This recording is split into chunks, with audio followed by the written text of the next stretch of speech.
ঈদের দিনে এই পাঁচটি কাজ ভুলেও করবেন না। যদি করেন তাহলে আপনার সারা রমজানের নামাজ, রোজা, ইবাদত সবকিছু বাতিল হয়ে যাবে, এগুলো প্রশ্নবিদ্ধ হয়ে যাবে। এজন্য সাবধান এবং সতর্কতার সাথে বলছি, কানগুলো খরগোশের কানের মতো খাড়া করে শুনে নেন। এই পাঁচটি কাজ ঈদের দিনে কখনো করা যাবে না।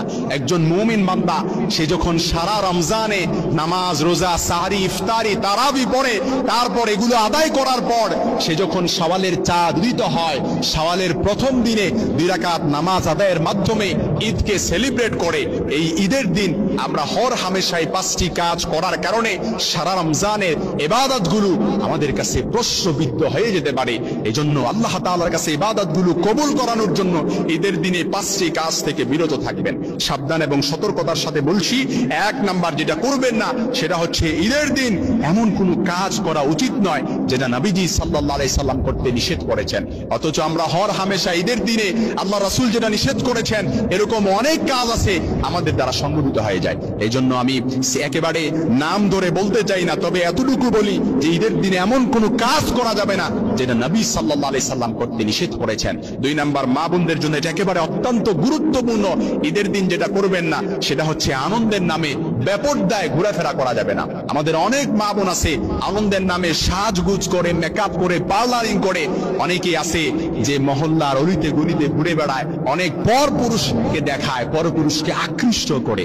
এজন্য মা বোনদের জন্য শুনতে খারাপ লাগলে এটাই সত্যি, ঈদের দিনে এমন কোনো কাজ করা যাবে না যে কাজটা করার কারণে পর পুরুষ আপনার দিকে আকৃষ্ট হয়, লোলুপ দৃষ্টিতে তাকায়। এজন্য আমার মা বোনেরা এমন অনেক আছে ইবাদত প্রিয়, সারা রমজান মাসে একটা রোজাও ভাঙে নাই, একটা রোজাও ছেড়ে দেয় নাই, নামাজ, রোজা, ইবাদত সবকিছু পুঙ্খানুপুঙ্খভাবে আদায় করার চেষ্টা করেছে, কিন্তু ঈদের দিন বেপরদায় ঘোরাফেরার করার কারণে তার আমলনামায় অটোমেটিক্যালি গুনাহ পুষতেই থাকে।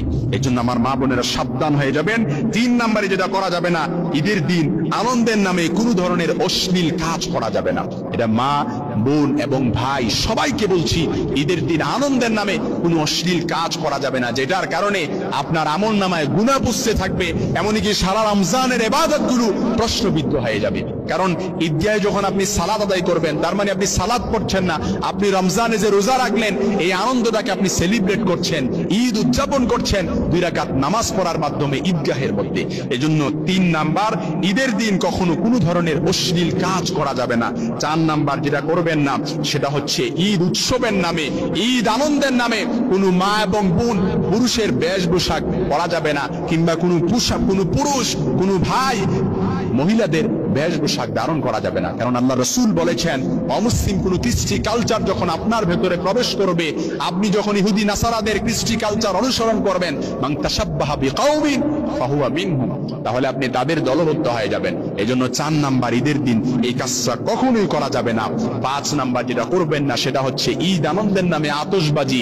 তারপর আছে আতশবাজি, অনেকে আছে পটকা ফুটায়, এমনকি নাচানাচি করে, অনেকে আছে ডিজে পার্টি করে, অনেকে আমি দেখেছি গাড়িতে অনেকে আছে ডিজে পার্টির আয়োজন করে, সফর করে। ঈদের দিন আপনি এগুলো করলেন, তার মানে আপনি সারা রমজানের নামাজ, রোজা, সাহরি, ইফতারি গুলো আপনি প্রশ্নবিদ্ধ করে ফেললেন। কারণ যে ব্যক্তি গুনাহের সাথে জড়িত হয়, গুনাহ আর সওয়াব কখনো একসাথে হতে পারে না। আপনি সওয়াবের কাজ সারা রমজান মাস করলেন, এই রমজান মাস সওয়াবের কাজ করার পর আপনি ঈদকে সেলিব্রেট করার নামে, ঈদকে উদযাপন করার নামে আপনি গুনাহে আপনি নিমজ্জিত হলেন, তার মানে আপনার সারা রমজানের ইবাদতগুলো প্রশ্নবিদ্ধ হয়ে যাবে। এজন্য মা, বোন এবং ভাই যারা আছেন সবাইকে বলছি, ঈদের দিনে 5টি কাজ কখনো করা যাবে না। যদি এই কাজগুলো থেকে বিরত থাকতে পারেন তাহলে আল্লাহ তাআলা আপনার ইবাদতগুলো, আপনার নামাজ, সাহরি, ইফতারি, তারাবি সবকিছু আল্লাহ তাআলা কবুল করে নেবেন। আর যদি এই কাজগুলোকে আপনি আনন্দের নামে, উদযাপনের নামে, সেলিব্রেট করার নামে আপনি যদি এই কাজে, গুনাহের কাজে নিমজ্জিত হন, তাহলে অনায়াসে বলা যেতে পারে এই সব ইবাদতগুলো আপনার প্রশ্নবিদ্ধ হয়ে যাবে।